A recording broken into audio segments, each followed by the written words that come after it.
Janglo inspired, and yours? Well, I'm Jet Benny's. Is it Janglo in conjunction with Jet Benny's? No, we're all just coming together to Great. have some good information. Okay, cool. Great. Good to know. All right, so maybe I'll try to swing this around. Do you want to start, Ellie? Yeah. So, welcome everybody. This is the first ever podcast from Janglo Inspired.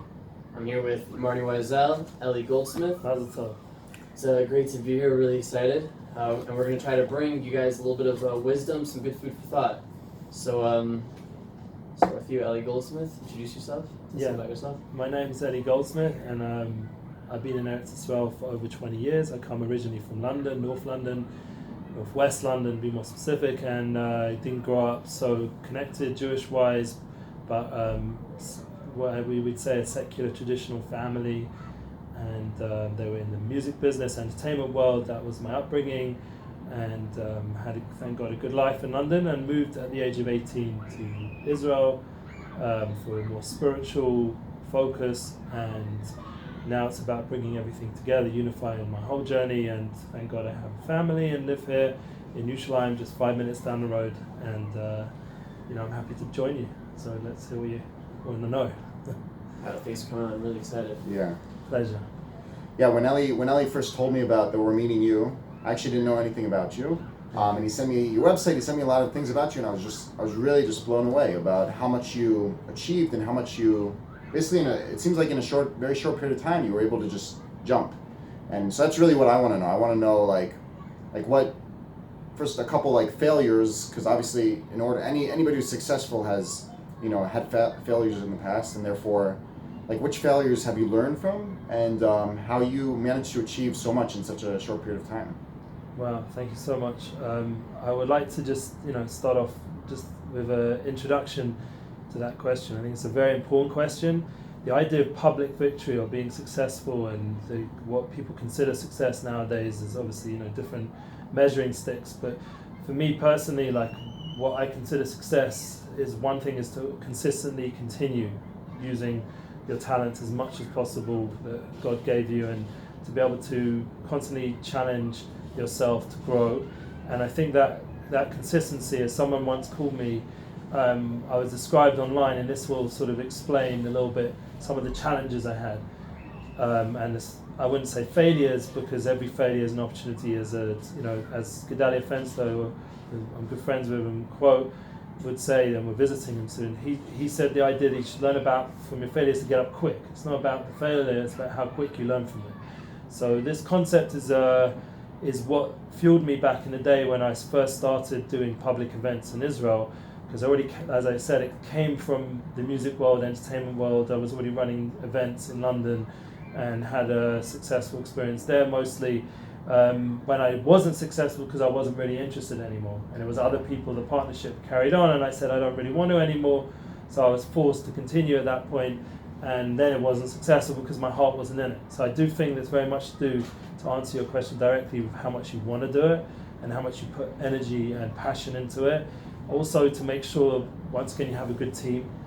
And so when I moved to Israel, I had to develop a team of people that I was connected to, and that first things first is friendship and connection, relationships, building up real relationships, finding my soulmate, so that I could, firstly, most importantly, build my own family structure and develop that.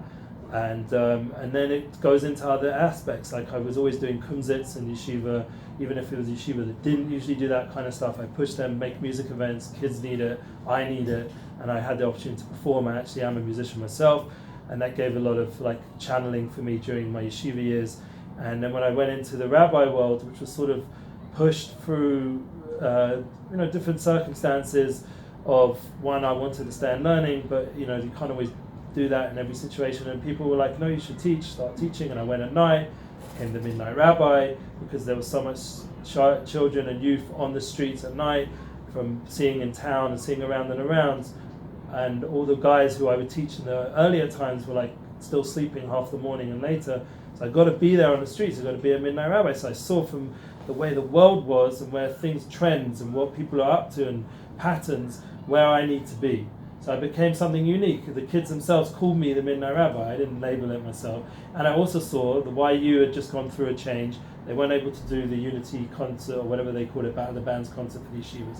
So I stepped forth, and I'd already done a few smaller events, and we scaled that up to the Unity of Bands concert, which was well attended, over 700 people in the Great Synagogue, and that was in 2009. So there was like an 8 to 9 year experience here where it was more low-key stuff I was doing, because I was developing myself spiritually and my family, and I wasn't interested so much at that point in going back into the world so much. But then it came back around to now, where I realized that everything I grew up with is all tools and facing the world, dealing with the world, and facing that. So what was the challenge? I was known as LEP Music on Facebook, because one, there was at that time, we're all on Facebook now, but back in the day, a lot of rabbis, a lot of people were like nervous about what Facebook's going to do, and probably some are still now. But it was like an obvious distrust of the whole network and its gradual use of all their students and how everyone's involved in it. So I gave myself a pen name so I wouldn't be my actual name. And someone said, "What's the P stand for?"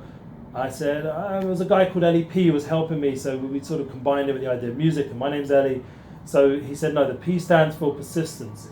Because I've noticed with you, as my uncle actually, he said, "You're always persistent." One of my uncles is a famous music guy called Eli Goldsmith. He's done like the biggest events on earth, and my father and my brothers still work in that world, and were with him during those times, and specifically my father. And it was an amazing experience, like growing up, seeing such large events like Live Aid, for example, which is massive. Like everyone recently got reconnected to it through the Freddie Mercury film that came out of Bohemian Rhapsody. So that was something which, growing up at such large-scale events and seeing the power of an event, was like, how can I bring that over here? So obviously it's a whole different scale. But what I did is, with all the yeshivas, I marketed amongst all the bochurim themselves that they themselves should be their representative for their group. And that's how I did it in London as well. I don't want to give away all the tricks of the trade, but basically each place there was one person who was my spokesperson for me. And what did they get? They got free tickets. They got the honor of being involved in the event. It gave them something to do, and they weren't learning or doing, and a lot of yeshivas used their spare time, instead of going out to town, they would play music together in the studio, which in my opinion is much more important to give guys creative channels. So I was using that whole focus, but what was the failure aspect that you would say? I wouldn't say it was a failure, but the fact was that there wasn't support from the overall yeshiva world for such a concert, because we did have mechitza and women attending, and that was an issue which even till today is still going on politically right now in Israel, with like how concerts should be done and what's allowed. And I personally, once that happened, I sort of lost my momentum. I did a few more events after, and then Heikel Shlomo and a few other things. But I realized that to do large public events in Israel is always going to be quite politically involved, and religious issues, and also just to getting the finances and infrastructure. So I took a bit more of a step back and started doing smaller events again in programs like Yeshivat Ashreinu. We had this in Blackham and Ari Lesser and Star at the time. They just re-released some new music, and lots of other well-known bands, Laser Lloyds, Solomon Brothers. It was amazing, we did a lot of good stuff, and it was all within a small program. And there was a Beit Shemesh Educational Center which I worked at. We did a few concerts there using their facilities, and Wylav came at that time. We didn't know his full story, but he came, and there was other musicians came, and Shine came, and it was an interesting time period. So what I would say would be some of the failures is not being so naive about some of the challenges ahead, thinking ahead a little bit what the system you're dealing with. And also I started to realize that, like, for example, once I started managing This in Black, and that was in the last few years, and also being his booking agent and other artists' booking agents, I realized that you have to really work with where there's an openness and where there's financial ability, and rather than putting too much energy in places where you can't really pay your bills from it, or you can't really cover yourself and get enough support from the infrastructure. So, for example, when you book This in Black, like the whole infrastructure's there, and we bring him, and it's an honourable event, and there's payment and contracts and everything done in a professional manner, and this leads it to be in a way that none of the side issues come up, hopefully. Now there are sometimes once in a while some voices here and there, but once again, if you're focused on your passion and you believe in it, and I do believe in the power of unity, inspiration, and now my main project is Rav Shalom Arush, bringing him to America and hopefully some other countries as well. And there's North America, Central America, but this idea of experiencing events and bringing people together, especially now how much we are all of us, including me, are in our phones. Yeah, so we're all very attached to our phones. To get people out of their personal space and bring them into that public venue. I spoke about this in my class on our site, Breslev Israel, and Amun is our future, this branding I'm making for Arush, this concept of, with God's help, of making something that explains a public victory, of joining together as a win-win environment where everybody gains, where it's not just about what I can post and what my company achieves, but collaborative experiences. For really to scale large events, it's going to have that kind of element. And I haven't yet, that's why when you said I'm successful at the beginning of your question, I haven't yet got to that. I plan to make a massive Unity concert that will be like a Live Aid concert, but basically from Jerusalem around the whole world.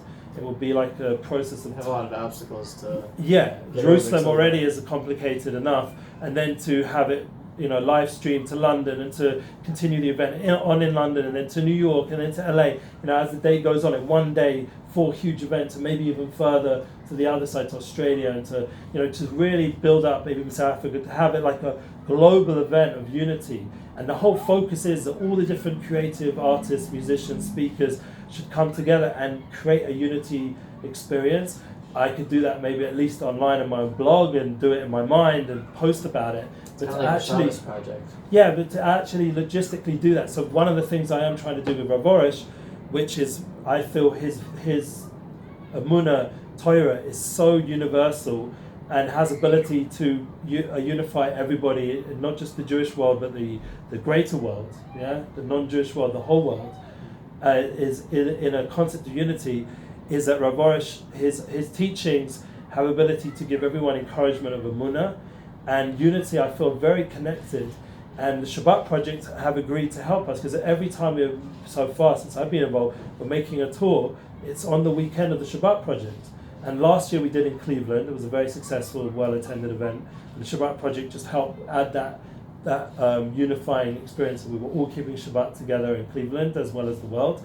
And then to this time we're going to be in Monsey in New York to have the Shabbat Project, and we'll make Malava Malka. We're going to try and make a big event in 5 towns the next day with the Shabbat Project involved. And please God, the Chief Rabbi is going to write us a letter of support. And it's going to be basically the concept of bringing that unity experience that Shabbat brings, that Emunah brings, that say, so you're not Jewish. So, okay, so disconnect to reconnect. It doesn't have to be you keep Shabbat, but you can at least turn off your phone for once a week. And I think that's something that in the busy, high-level world of LA and San Francisco and all the different high-tech centers, they've started to realize that they need to have for mindfulness, for calmness and well-being. They need to have time in the week where they just disconnect. So I think there's certain concepts that are universal that everybody can relate to, and Judaism doesn't have a monopoly on it. It's about developing the inspiration about these true universal truths that everyone can unify with. And music is one of them, Emunah is one of them, and successful business practice, how to build a new company like you guys are probably in the process.